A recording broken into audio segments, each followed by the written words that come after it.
My name is Claire Bennett. I'm 25 years old, and my story begins the day my father looked me in the eye and told me I owed my sister something I could never give. I was sitting at my grandmother's old oak table, sunlight falling across the same lace tablecloth she used every Sunday, when his words cut through me like a blade. "Do the right thing, Claire," he said, as if I had betrayed him. But the truth was, I had kept every promise Grandma ever asked of me, and my sister had kept none. That single moment sent me spiraling back to where it all began. 10 long years of Sundays spent in my grandmother's quiet little house, while everyone else stayed away. White right pointing backhand index. Before I share what happened next, let me know in the comments where you're watching from, and don't forget to subscribe for more stories like this. Grandma's house sat at the edge of Maplewood, tucked behind 2 elm trees that bent just slightly toward each other like old friends whispering secrets. The first Sunday I went after moving back from college, the air smelled of rain and apple pie. She greeted me at the door with a smile that reached her tired eyes, pulling me into one of those hugs that lingers even after you let go. From that day forward, Sundays weren't just Sundays, they became a ritual. I'd drive down the cracked neighborhood streets, past the corner store where she used to buy penny candy, and park in front of her peeling white fence. Every week I carried small things with me, sometimes groceries, sometimes flowers, sometimes nothing more than my company. She never asked for anything grand. She just wanted me there. It wasn't glamorous. Her kitchen smelled faintly of lavender cleaner, the floor creaked in places, and the radiator clanged when the heat kicked in. But it felt like home in a way my own parents' house never quite did. My sister, on the other hand, never came. She always had excuses. Work, plans with friends, a headache.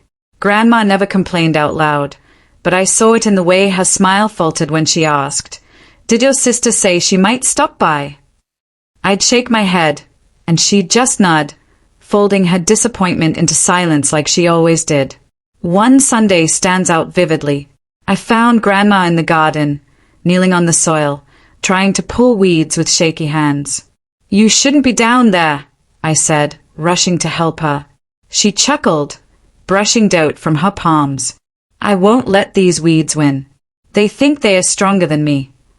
I laughed, but as I pulled weeds beside her, I realized she wasn't just talking about the garden. She was talking about life, about loneliness, about the slow battle of growing older while everyone else moved on. We'd sit on the porch after, sipping iced tea, and she'd tell me stories, how she and Grandpa built the house plank by plank after the war, how they saved for years just to afford the land, how every nail carried a piece of their dreams. Those stories weren't just words. They were bricks holding her life together. Sometimes, when the air grew heavy and her voice softened, she'd lean closer and whisper, "Claire, don't ever let this house go to someone who doesn't understand what it means." At first, I thought it was just sentiment. But over the years, I realized it was a promise she was binding me to. My father rarely joined these Sundays. When he did, it was usually for a quick hello and then back to his errands. He never stayed long enough to notice the way Grandma's hands shook when she poured coffee or how she sometimes repeated herself when she forgot a detail. I noticed everything. The little rituals grew sacred. Baking apple pies until the kitchen smelled like cinnamon. Listening to the old record player crackle with Nat King Cole. Folding laundry while she told me about the summers she spent barefoot in the fields. There was nothing extraordinary about those moments, but in their simplicity, they held everything. One afternoon, as we sat together folding linens, she reached for my hand. "You know, Claire, love isn't measured in gifts or money. It's measured in time, and you've given me more time than anyone else." Her words sank deep, because I knew they were true. My sister had chosen distance, and in doing so, she had let the years slip away. But not all Sundays were peaceful. Sometimes, I walked in to find her frustrated, staring at a bill she couldn't quite understand, or upset because she had misplaced her glasses for the 5th time. I'd calm her down, sit with her, and sort things out. She'd always apologize, whispering, "I don't mean to be a burden." And I'd answer, "You're not. You never could be." One autumn, When the leaves turned red and gold, I brought her a framed photo of us together. She placed it on the mantel and said, "Now I won't feel so alone when you're not here." That broke something inside me, because I knew she was more alone than anyone deserved to be. Christmases and Thanksgivings were harder. The rest of the family would gather at my parents' house, laughing, exchanging gifts, while Grandma sat alone in hers. I always split my day, spending mornings with her before rushing to join the others. She never complained. She'd just hug me at the door and whisper, "Go on, they need you too." But I knew the truth. They didn't need me. She did. One winter night, as snow piled high outside, she asked me something I'll never forget. "Claire, promise me you'll keep this place safe. Promise me it won't be left to someone who never cared." I promised, without hesitation, without knowing how much weight that promise would carry. And for 10 years, I kept showing up, every Sunday, rain or shine, through my own heartbreaks, my own busy schedules, my own weariness, because she was my anchor in a world that often felt unsteady. Looking back now, I realize those Sundays weren't just for her. They were for me too. They taught me patience, loyalty, and the quiet kind of love that doesn't demand recognition. But they also planted something else inside me, a quiet resentment, because I saw the imbalance. I saw how much I gave and how little others even tried. And though I never admitted it out loud, part of me knew, when the time came, Grandma's choice would not be what they expected. What none of us knew then was how that promise, those quiet Sundays, would one day explode into a storm that tore my family apart. When Grandma's voice faded into silence that last winter night, her words hung in the air like smoke that refused to clear. "Promise me you'll keep this place safe." I held her hand until it grew still, the warmth leaving slowly, like the sun sinking beyond the horizon.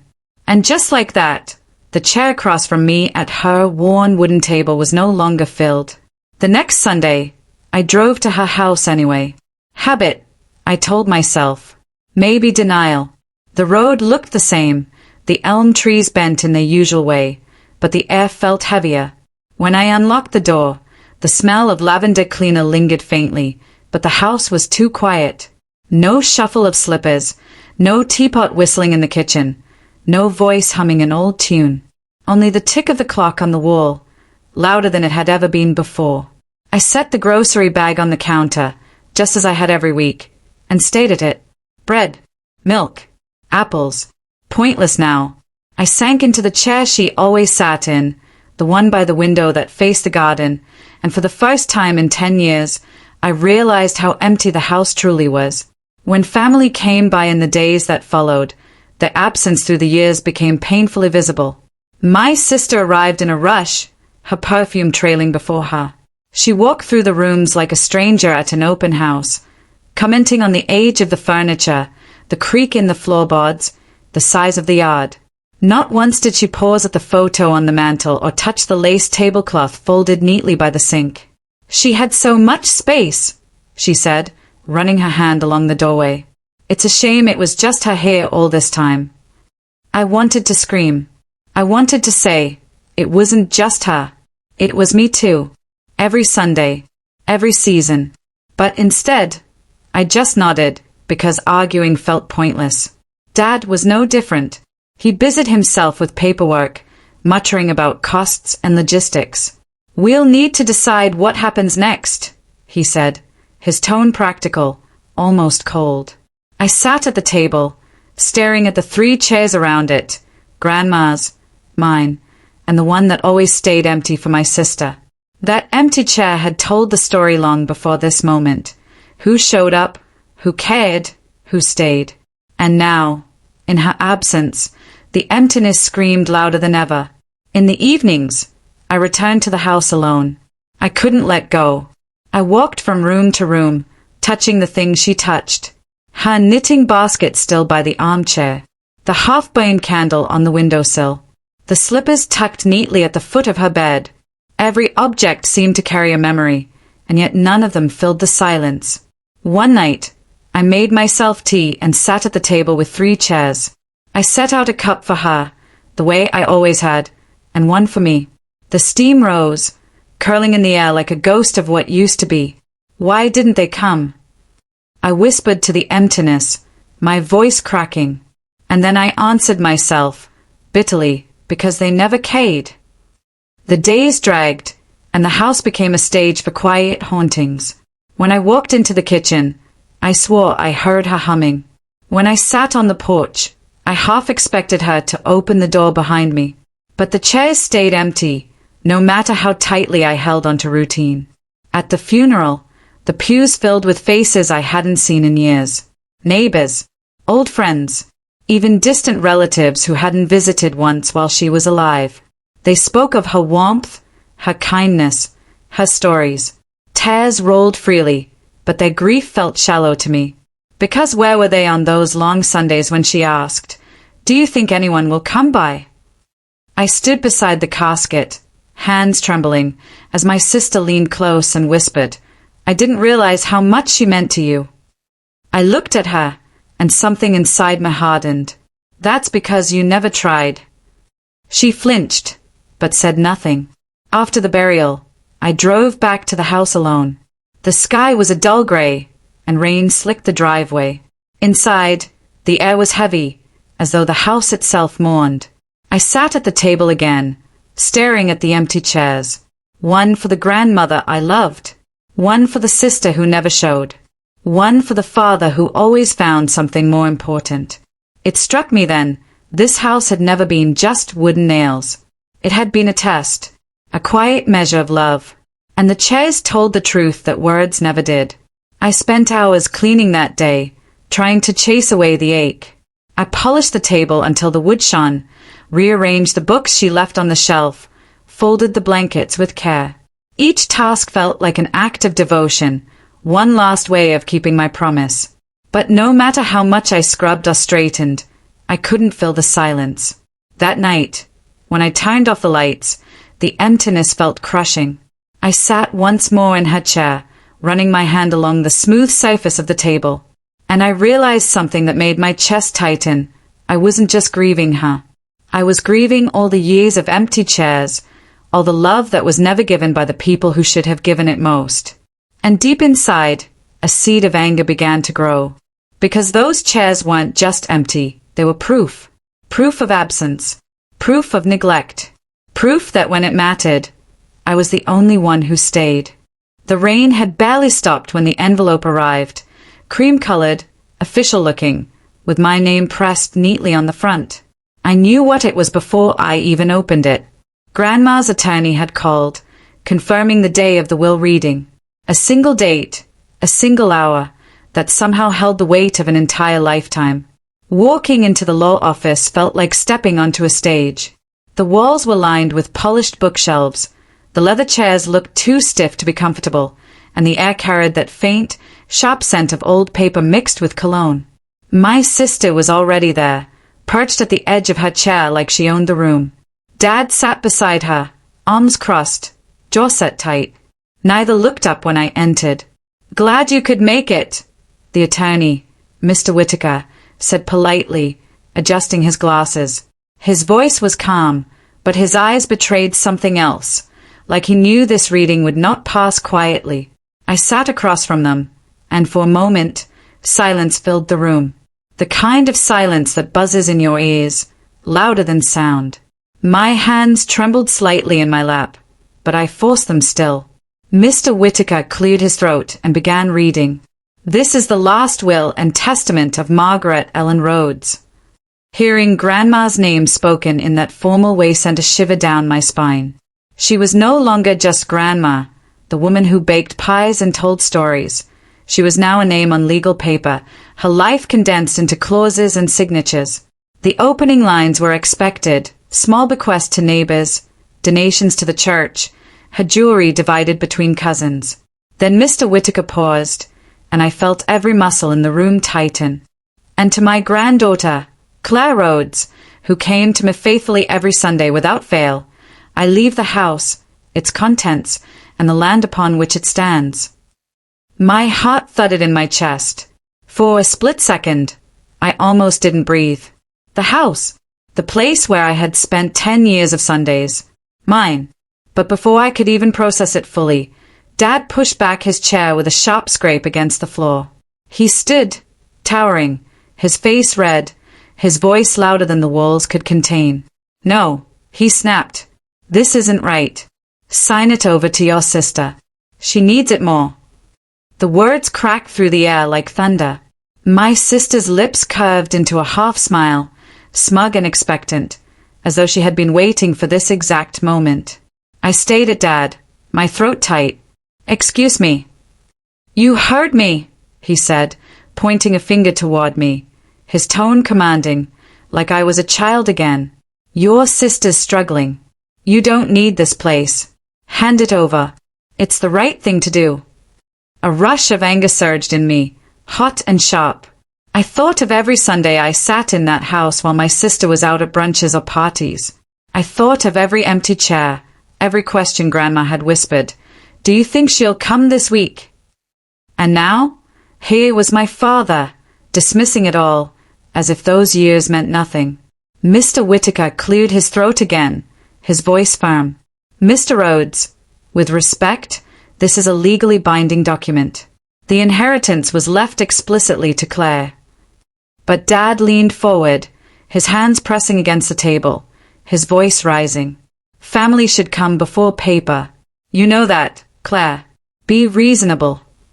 My sister chimed in softly, tilting her head, feigning sweetness. "You know I could use the help. You've always been the responsible one. You'll understand." Their words piled on me like stones, pressing down. I looked at the papers spread across the table, the legal proof of Grandma's choice.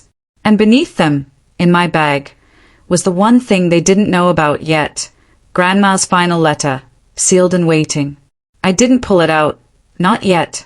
Instead, I let the silence stretch, my fingers tracing the edge of the table, my mind flashing with images of Grandma in her chair, of her frail hand gripping mine, of the last promise I made to her. Finally, I lifted my eyes and met Dad's glare. My voice came out steady, though my heart raced. "I'm not signing anything." The air seemed to crackle. My sister's smile faltered, and Dad's jaw tightened. He looked as though he might explode. "You're being selfish," he spat. "No," I said quietly, but firmly. "I'm keeping a promise." Mr. Whittaker shuffled the papers, his tone crisp as he redirected the meeting. "The rest of the will continues as written." But none of us were listening. The tension in that room was a living thing, heavy and suffocating. When the meeting ended, Dad stormed out without looking back, my sister following close behind, whispering angry words under her breath. I remained seated, my hands still gripping the arms of the chair, my chest rising and falling in uneven breaths. Mr. Whittaker gave me a measured look. "She wanted you to have it, Claire. Don't let anyone make you feel guilty for that." I nodded, swallowing hard, my throat thick with unspoken words. Outside, the sky had turned dark again, clouds heavy with another round of rain. I stood on the steps of the office, the envelope of official papers in my hand, and for the first time since she passed, I felt something shift inside me. Grief was still there, sharp and aching, but beneath it was something else. Resolve. Because the house wasn't just property. It was memory. It was proof. And it was mine. But I also knew this was only the beginning. The office door had barely shut behind me when the envelope in my bag seemed to bang against my side, heavier than its weight should allow. I had carried it since the funeral, tucked away, unopened. Grandma's handwriting, neat and deliberate, stretched across the front, for Claire, when the time is right. The time hadn't felt right before. Grief had clouded every hour, and fear of what she might have written, kept me from breaking the seal. But now, standing on the wet pavement with rain beginning to fall again, the words from the will still echoing in my ears, I knew I couldn't wait any longer. I walked to the cafe across the street, the same one where Grandma and I had occasionally stopped after church when she was well enough. Its windows fogged from the damp air, the smell of coffee and warm bread drifting outside. I stepped in, shaking droplets from my hair, and slid into a corner booth, the envelope trembling in my hands. The paper tore slowly beneath my fingers. Inside, folded carefully, was a letter written in her graceful script. My breath caught as I unfolded it, my eyes drawn instantly to the first line. My dearest Claire. The letters blurred for a moment as tears filled my eyes. I blinked hard, steadying myself, and continued. If you are reading this, then I have already left the house and the memories in your care. I know what your father will say, and I know the burden that will be placed on your shoulders. But listen to me, child. This is not a burden. This is your inheritance of love, of devotion, of showing up when others did not. Her words cut through me, soft yet unyielding, like her voice had always been. I could almost hear her speaking from across the table, her thin hands folded, her eyes clear with truth. You will doubt yourself. You will be told that you must give away what is rightfully yours. But you must stand firm.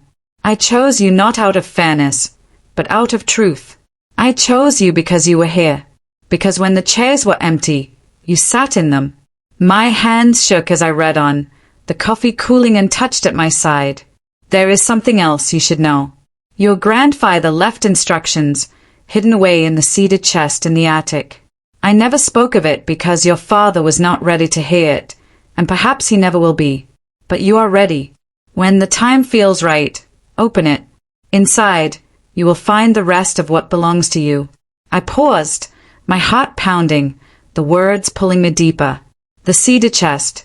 I had seen it 100 times, tucked beneath quilts and photo albums, its brass lock dulled with age. I had never dared to open it. The letter continued, the ink slightly smudged as if her hand had trembled near the end. Claire, I am proud of you. Not for what you've done, but for who you are. When the world told you to walk away, you stayed. That loyalty will guide you. Trust it. And remember, love is not always spoken by those who should speak it. Sometimes it is shown quietly, in Sunday afternoons and cups of tea. That love is yours, and it will carry you forward. Always. Her signature at the bottom was steady, with all my heart, Grandma. I pressed the paper to my chest, my eyes closing as a sob caught in my throat. The cafe around me blurred into background noise, the hiss of the espresso machine, the low hum of voices, the clatter of dishes. None of it mattered. The letter was her, reaching across the divide of time and absence, holding me together. Ah, you all right, miss? A waitress had stopped by my table, her voice kind but cautious. I nodded quickly, wiping at my face. Yes, thank you. Just reading something important. She gave me a sympathetic smile and left me alone, but her question jolted me back to the present. I folded the letter carefully, tucking it back into its envelope as if it were glass. The rain outside had thickened into a steady downpour. I stepped out with the letter clutched in my coat pocket, the cold drops splashing against my skin. Each step toward the car felt heavier, the weight of Grandma's words pressing down and yet somehow steadying me at the same time. By the time I reached the driveway of the house later that evening, the storm had passed, leaving the ground slick and shining under the street lamps. The windows of the house stood dark, silent, waiting. I unlocked the door, my footsteps echoing faintly through the familiar halls. I went straight to the attic.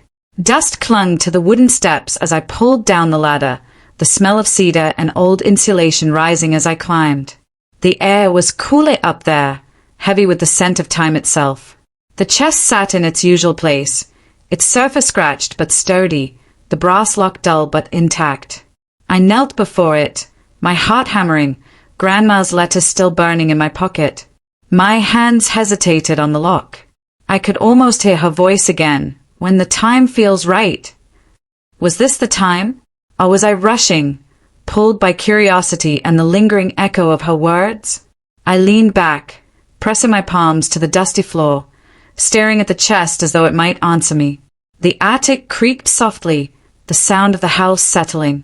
I felt the walls around me, the home she had chosen for me, the legacy she had trusted me with. The letter had not just given instructions, it had given permission. I reached forward again, this time with certainty. My fingers brushed the cool brass, and I whispered into the still air, "I'll find it, Grandma. I'll keep the promise." But I didn't open it. Not yet. Instead, I sat there for a long time, the envelope in my lap, the chest before me, and the silence of the house wrapping around me like a cloak. Because the letter wasn't only about what was hidden in the chest. It was about me. About the choice to hold firm, to honor the love that had been entrusted to me. And as the night stretched on, I realized this letter would not just guide me through the house or the fights that were sure to come. It would guide me through myself. The attic light flickered once before steadying, casting long shadows across the wooden beams. I sat cross-legged on the dusty floor, the seated chest before me and Grandma's letter folded carefully in my lap. The silence pressed in around me, not threatening, but waiting. The house always had a way of holding its breath when decisions lingered inside its walls. I didn't open the chest that night.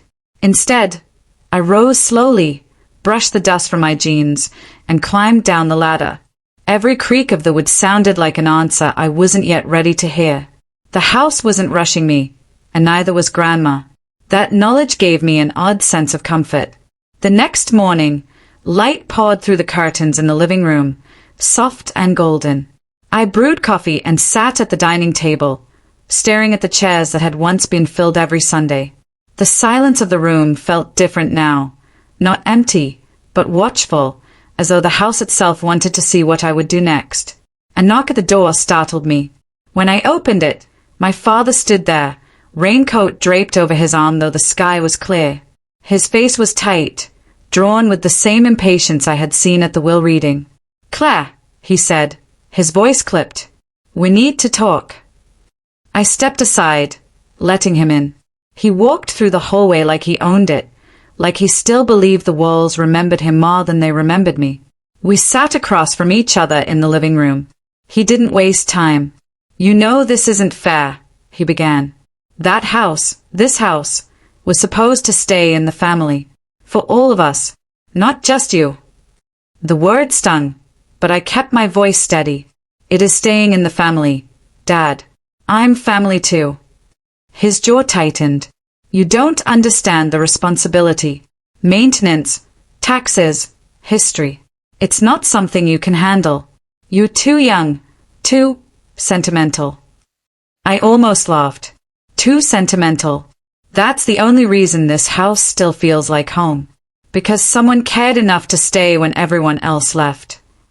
For a moment, his eyes flickered, something like guilt, maybe even recognition, but it vanished quickly. He leaned forward. "Sell it, Claire. We can split the money. That's the reasonable choice." The house groaned softly as if in protest, a floorboard settling under our voices. I placed my hand on the armrest, feeling the solid wood beneath the fabric. "No," I said firmly. "This isn't about money. It never was." The air between us tightened. He opened his mouth, ready to argue, but the words caught in his throat. Instead, he stood abruptly, muttered something about making a mistake, and left without looking back. The door shut, and I stood in the quiet, my heart hammering. For the first time, I realized the house wasn't just standing, it was standing with me. Over the following days, I walked through every room slowly, touching walls, opening drawers, running my fingers over photo frames. The kitchen still carried the faint scent of cinnamon and flour, as though Grandma's baking lingered in the air.